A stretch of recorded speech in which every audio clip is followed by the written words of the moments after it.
channel. Piye kabare lur? Semoga sehat selalu dan mari kita sambut awal bulan ini dengan berbagai kegiatan yang positif. Misalnya nih, lebih semangat kerjanya untuk bekal menafkahi dia. Tapi nih, walaupun sedang produktifnya, tetep dong uploadan dari Mbak Yani jangan pernah ada yang kelewat nonton. Seperti yang satu ini nih, filmnya berjudul Santa Bunnies, rilisan tahun 2009. Film ini merupakan sequel dari Air Bud dan Snow Bunnies ya lur. Jadi kalau mau lebih tahu jalan ceritanya, kalian bisa nonton dulu tuh sequel sebelumnya. Link ada di deskripsi ya. Oke, nggak usah berlama-lama lagi, kita masuk aja ke dalam alur ceritanya. Let's go!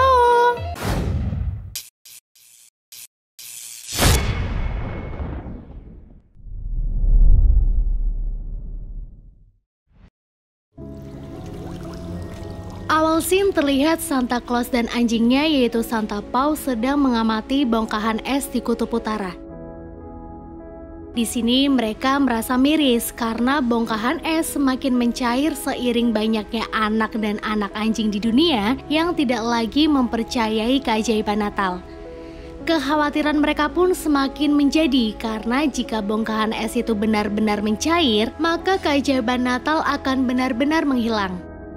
Selanjutnya Santa Paws terpikir jika Papi Paws anaknya bertanggung jawab untuk membantu mereka menyelamatkan Natal.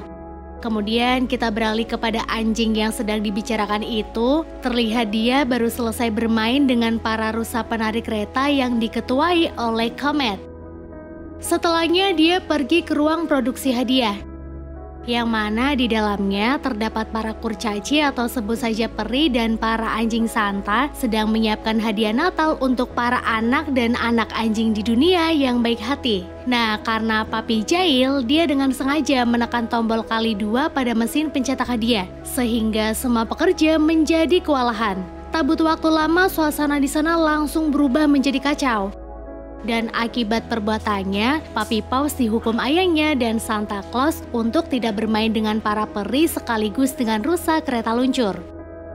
Mendapati hukuman tersebut, Papi marah sambil mengatakan, andaikan Natal lenyap. Jelas perkataan itu membuat siapapun yang mendengar marah, lalu Papi pergi meninggalkan mereka. Kita beralih ke Washington, Amerika Serikat. Terlihat 5 anak Buddies dan Molly sedang berkumpul untuk mengikuti tradisi Natal.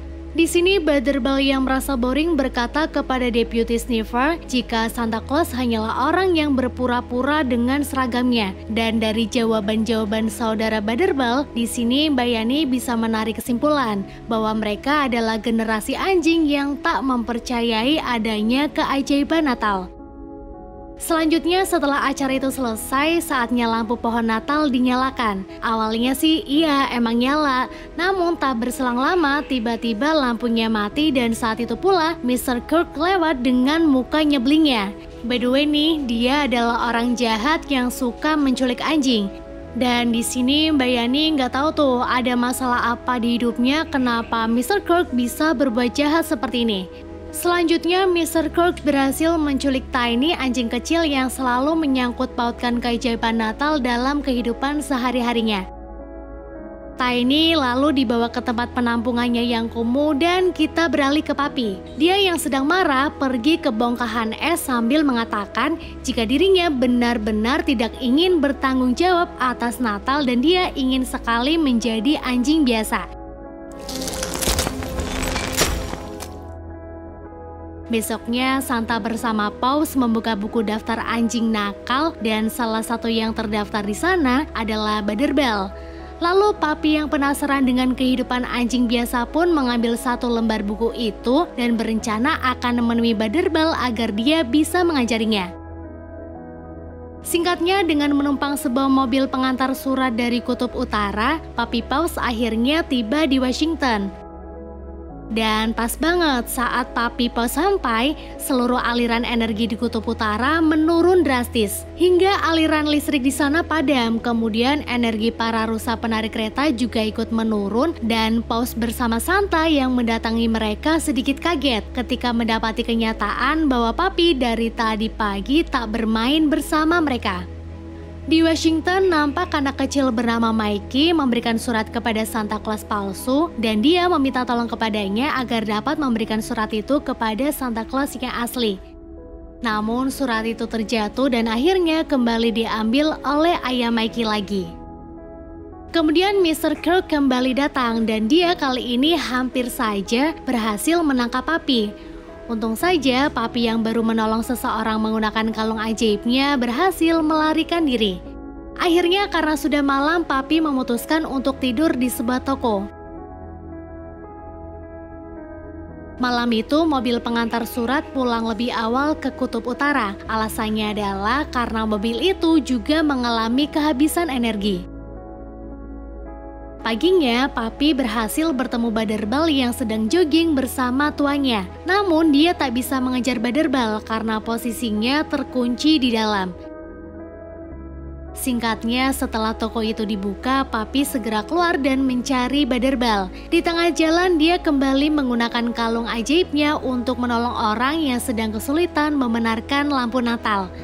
Singkatnya, setelah diberi petunjuk arah oleh Deputy Sniffer, berhasillah dia sampai di rumah majikan Baderbal. Di dalam, Baderbal sedang sibuk menemani majikannya merias pohon Natal, sementara di luar, dengan kecerdikannya, Papi berhasil sampai di atap rumah. Dia kemudian masuk ke rumah melewati cerobong asap dan landingnya tak sengaja mengenai Baderbal. Di sini Papi memperkenalkan dirinya sebagai anjing milik Santa Claus yang berasal dari Kutub Utara. Baderbal tentu tak percaya, namun ketika Papi berkata Baderbal ada di daftar anak anjing nakal, dia langsung berjanji akan menjadi anjing yang baik dan bersedia mengajari Papi cara menjadi anjing biasa. Namun belum apa-apa, Papi berbuat kesalahan di mana dia membuat Baderbal dihukum karena dia memakan kue Natal milik majikannya. I believe it's time for lunch, Butter.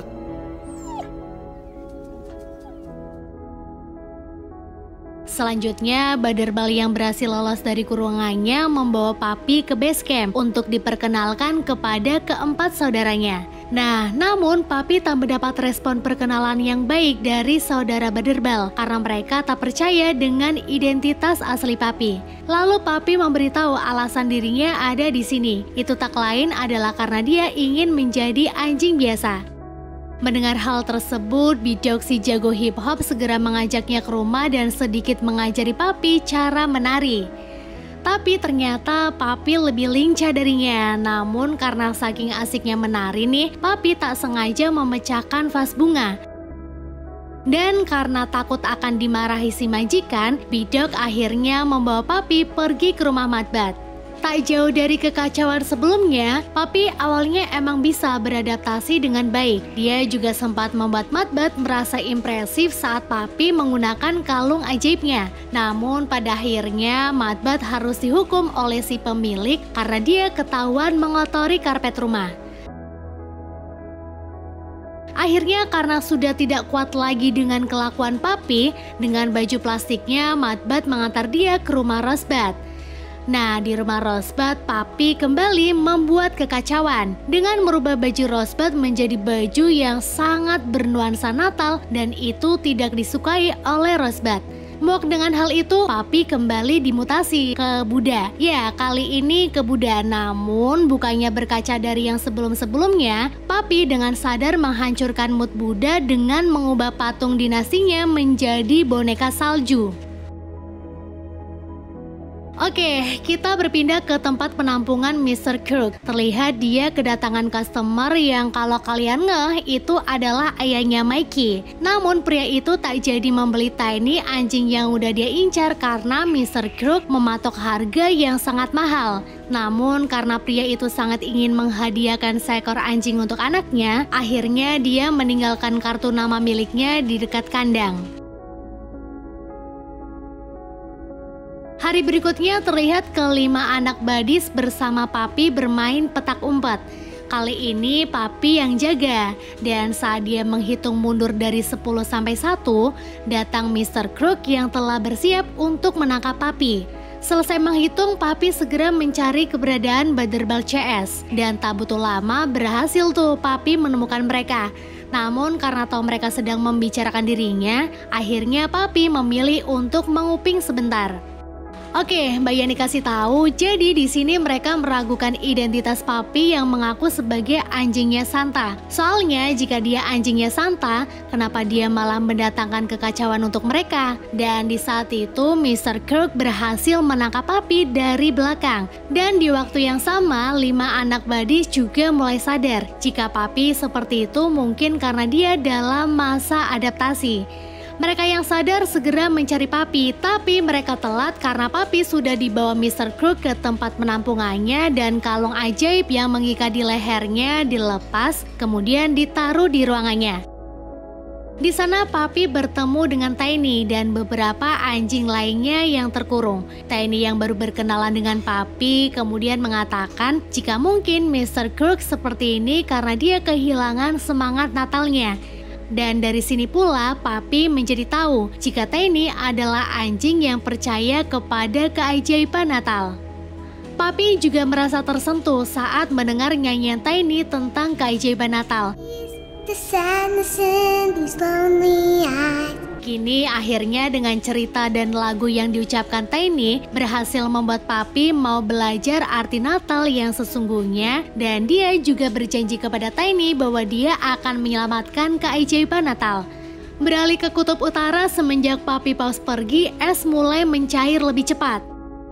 Namun Eli kurir di sana menemukan titik terang bahwa Papi Paus selama ini ternyata telah kabur ke Washington untuk menemui Butterball. Dengan gercep, Santa Claus menyuruh Eddie anjingnya dan Eli untuk menjemput Papi.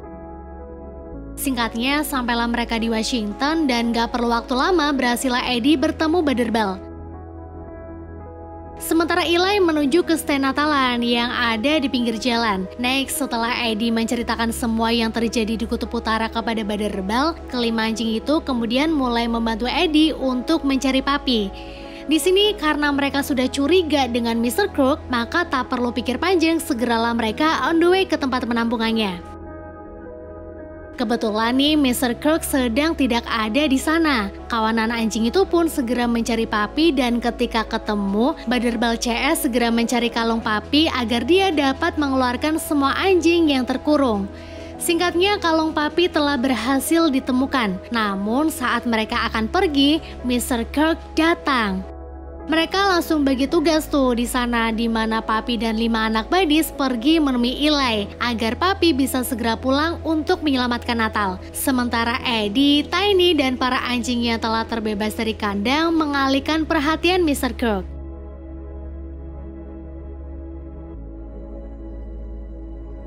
Sampailah Papi CS di tempat Eli. Di sini Eli sedikit bingung bagaimana caranya dia membawa pulang Papi ke kutub utara sementara bahan bakar sudah habis.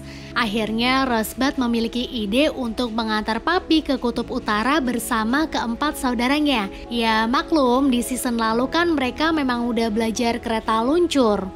Oke, kita balik lagi ke Eddie. Di sana dia mengungkap kebenaran alasan mengapa Mr. Crook sangat membenci Natal. Alasannya adalah karena Mr. Crook dulunya gagal mendapatkan hadiah anjing saat Natal. Dan menurut Eddie, cara untuk menyembuhkan rasa sakit Mr. Crook adalah dia harus memberikan anjing-anjing ini kepada mereka yang membutuhkan. Mendengar itu, Mr. Crook awalnya shock. Namun setelahnya dia kemudian tersadar jika selama ini yang dirinya lakukan adalah perbuatan yang salah. Dengan bantuan kalung ajaibnya, Papi akhirnya berhasil membuat kereta mainan menjadi sebuah alat transportasi yang menyerupai kereta pengantar hadiah Natal milik Santa.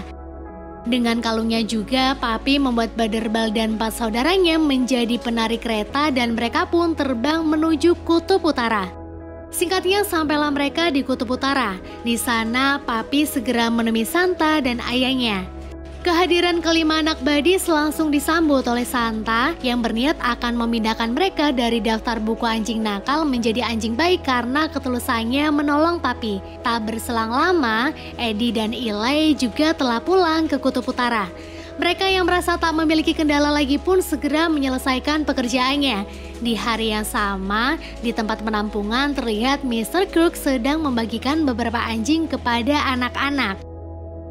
Nah, balik lagi ke Kutub Utara, malamnya saat semua barang sudah di-packing, Santa kembali mendapat kendala, di mana para rusanya yang akan memberikan hadiah Natal tak bisa terbang karena kekuatannya belum sepenuhnya kembali. Akhirnya, untuk menyelesaikan masalah ini, Papi memiliki ide untuk menggantikan rusa-rusa itu dengan Baderbal CS. Dan yaps, cara itu pun berhasil.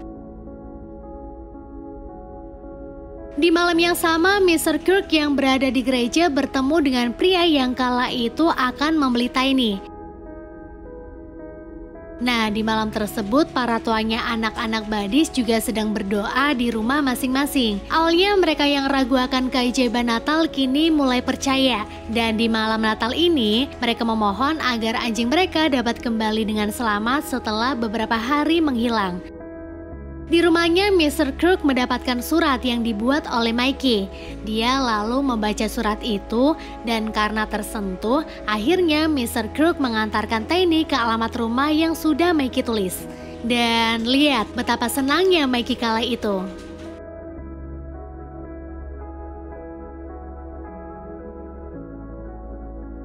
Kembali pada Papi, dia kini sedang berkeliling dunia bersama kelima anak Badis. Mereka ke London, Prancis, Australia, Jepang, bahkan ke Pulau Jamaika lor. Ya, namanya juga ke seluruh dunia. Next, setelah pergi ke berbagai negara di belahan dunia, akhirnya mereka sampai juga di negara terakhir yang harus dikunjungi, yaitu Amerika Serikat. Di sana mereka kembali bertemu dengan Tiny yang telah diadopsi oleh Mikey. Di sini Papi sangat berterima kasih dengan Tiny karena baginya ini semua tak akan terjadi jika dia tak pernah bertemu Tiny.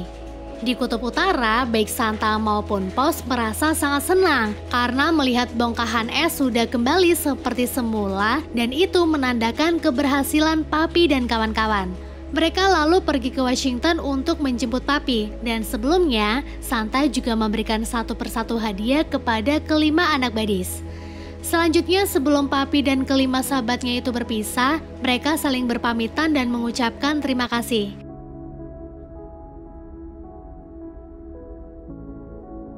Setelah Papi kembali ke Kutub Utara, baik Baderbal, Bijou, Rosebud, Buddha, dan Mudbud juga pulang ke rumah tuanya masing-masing dan mereka pun disambut dengan baik oleh pemiliknya.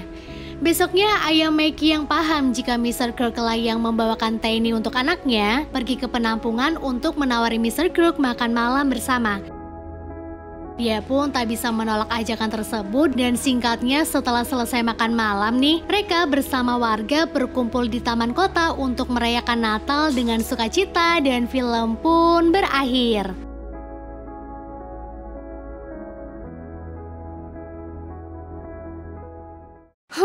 Gemoy banget gak sih anak-anaknya Badis tuh? Seperti biasa harus ada pesan yang harus kita ambil ya lor. Dari Santa Badis kita diajarkan untuk berbuat baik dan yang paling penting nih adalah bertanggung jawab. Karena aku mencintaimu saja gak cukup kalau kalian gak mempertanggungjawabkan kalimat tersebut. Oke, yaudah lor, Mbak Yani dan tim mengucapkan matur nuwun, bye and see you.